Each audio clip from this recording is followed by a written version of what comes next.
So that was a movie.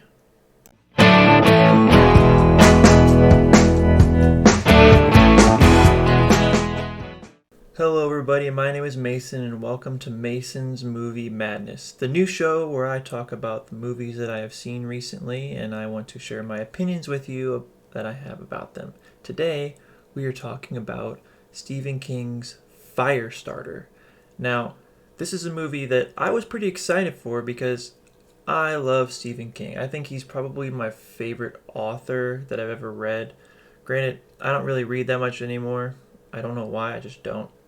But I always loved reading Stephen King's books. And so I was excited going into this because, I actually kind of like Zac Efron as a performer.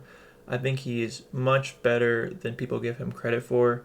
And seeing him in a father role is kind of weird because, I'm the child of High School Musical days, right? So seeing him play a dad was a little weird.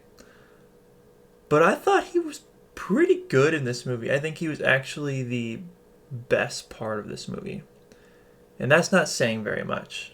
Listen, I'm just going to go out and say it now. This movie is not something to really write home about. It actually took me, I think it's been about almost 2 weeks now since I've seen this movie to talk about it because it was just so mediocre, to say the least. I found myself dozing off when I was watching this. Let's just put it that way. Yes, the action is pretty cool, I guess. I mean, there's really not a whole lot. But I don't know.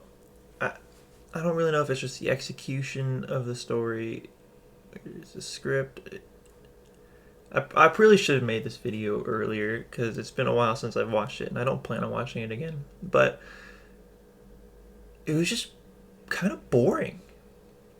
And that's not usually how it goes for Stephen King movies, for me. I know he didn't direct this movie or anything, but movies that are based off of his material is usually not this boring. The kid actor, she was fine. Honestly, everybody in the movie was fine. Zac Efron, I think, was good in this movie.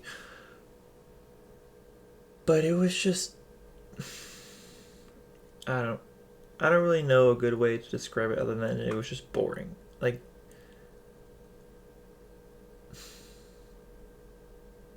I don't know. I do want to talk about one positive thing about the movie, and it really has no effect on the story or the quality of the film at all. It's just something that I got a kick out of in every time that it was in this movie. So obviously the main character is able to produce fire with her mind or something, and she does that under stress, right?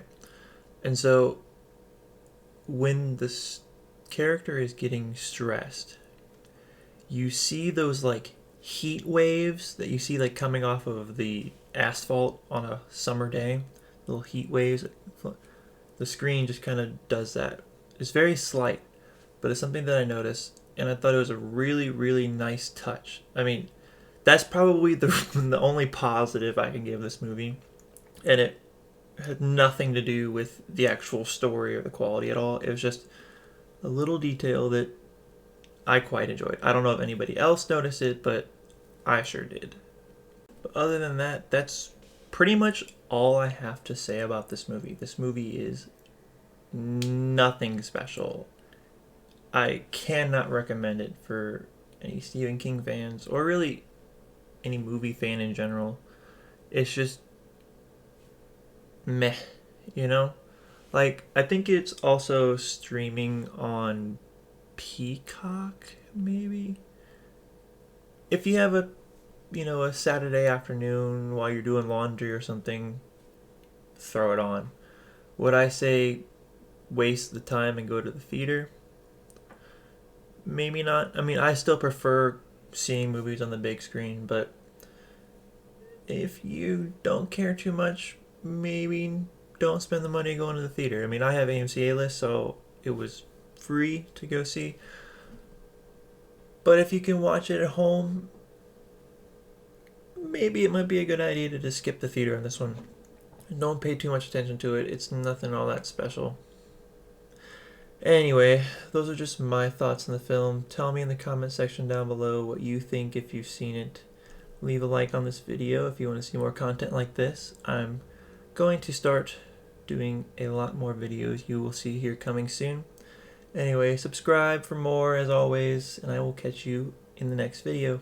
Take care.